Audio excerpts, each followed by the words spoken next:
Years ago, when I lived in the United States, I would watch the television show Shark Tank. People in Canada, the UK know it as Dragon's Den, where five wealthy investors come together to hear pitches from aspiring entrepreneurs who just need a little bit of cash to build their business to the next level. And on Shark Tank, my favorite shark, Kevin O'Leary, would often be heard saying, "It's always about the money all the time." This is a truism about business. And it's also a truism about the offshore world. And I'm going to tell you something that I've seen that I think you should be aware of in this video.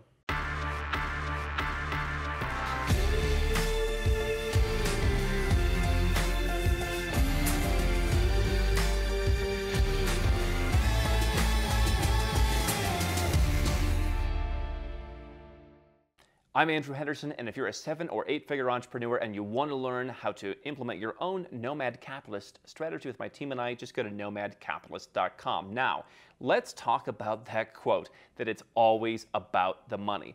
Now, this is a very important business principle, right? If you're going out into a sales environment and someone says, I'm not sure, let me think about it, it's about the money. Everything's about the money all of the time. I would love to stay in the world's best hotels. I would love to receive all kinds of services. I'd love to wear the world's best clothes. But there are certain things I choose not to buy or choose not to pay for because I don't see the value. And so in a business context, as business owners, and our need and our goal is to bring in revenue, you should understand that. I think we do understand that. But let's translate that to the offshore world. And let me tell you a story that I've seen a couple times recently. I had a gentleman come to me. He had recently sold a company for about $75 million. So he had a net worth of almost $100 million. Okay? Very wealthy gentleman. And he came to me and said, "You know what, Andrew? I'd like to put a Nomad Capitalist strategy in place. It's not about saving taxes for me." But he said, "I'd like to be able to have a second passport. I'd like to have some homes around the world. Maybe we can find some real estate projects that I can invest in and in turn get a passport. Maybe you can find something that's unique for me." And I said, "Absolutely. That's something that I specialize in, is finding off the radar, off the wall kind of opportunities that aren't the same old thing." One thing he said really stuck out to me. And again, I've heard this a couple times recently. He said, "Listen, if it costs $1 million, fine. If it costs $2 million, fine. Even if it costs $5 million, if I have to put $5 million into the project or give someone $5 million, that's great. It's not about the money." But here's the reality. It's always about the money all of the time. And this is something that I see does get in people's way sometimes is, it's possible that you can afford something. Maybe you're looking at my trifecta lifestyle, and you see that I'm acquiring different homes around the world and traveling around the world. I've spent years building my infrastructure of properties and lifestyle. And you say, "Hey, that sounds like a great idea for me."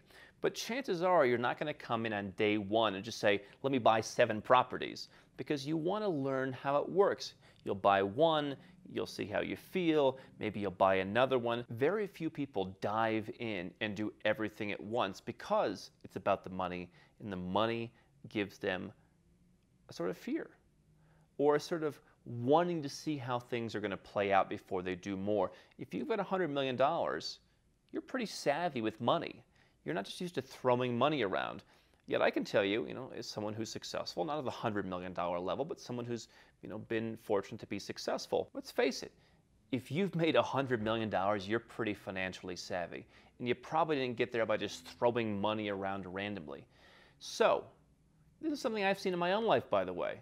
Listen, I can afford to go out and do this or go out and do that. I don't, because of this very reason. I want to get there a little bit more slowly. And so if you're saying, "Hey, Andrew, $5 million, who cares?" with some kind of wanton disregard for $5 million, I know people who have hundreds of millions of dollars that I've met over the years, and $5 million is still a lot of money for them. In fact, I remember on Shark Tank, people would talk about how, "Hey, I'm just asking for $200,000. And the sharks would say, $200,000 is still a lot of money to me, right? And so here are guys who are very wealthy people who they don't want to waste $200,000. And what that really means when you're putting together your Nomad Capitalist plan, I think, is you have to be honest. As I've talked about before, implementing a Nomad Capitalist strategy is going to have some pain for a while. because you're going to have to adapt to things being a little bit different. It's going to cost you money if you want to go out and get a passport, especially a citizenship by investment or a fast-track naturalization that requires an investment. You're going to have to lay out some cash in some places that you may not be as comfortable with as the places where it is now. There's a comfort factor. And so what I encourage people at the 7- and 8-figure level to do is, listen, of course you can go out and write a check for $1 million. But the question is, will you? Okay? If you're at a lower level, and if you're at the 6-figure level, you're making 6 figures, you've got a 6-figure net worth.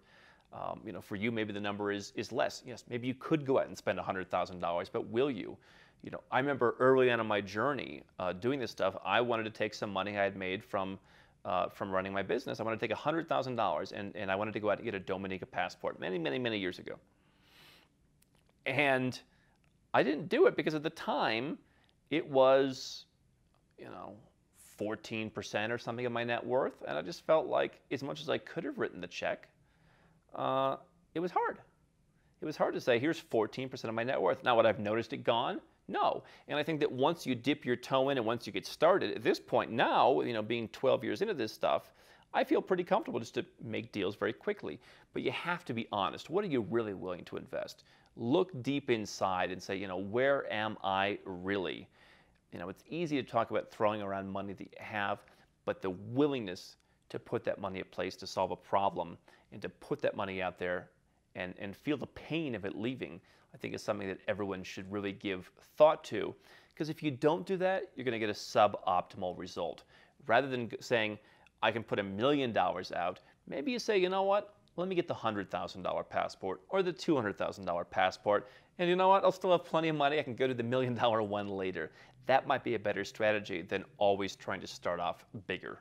Hi, I'm Andrew Henderson from Nomad Capitalist. I wrote this book, which you can find on Amazon, to distill a lot of the stuff we talk about in these videos and a lot of the stuff I've learned over the last decade plus traveling all around the world, teaching you about how to legally reduce your taxes, build your personal freedom, and create wealth faster. Definitely get a copy of this book if you want to learn more.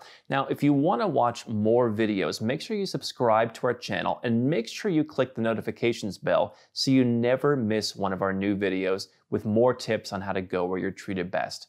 And if you're already a 6- or 7-figure entrepreneur and you'd like to put these strategies in place for yourself, go to nomadcapitalist.com and learn about how I can help you.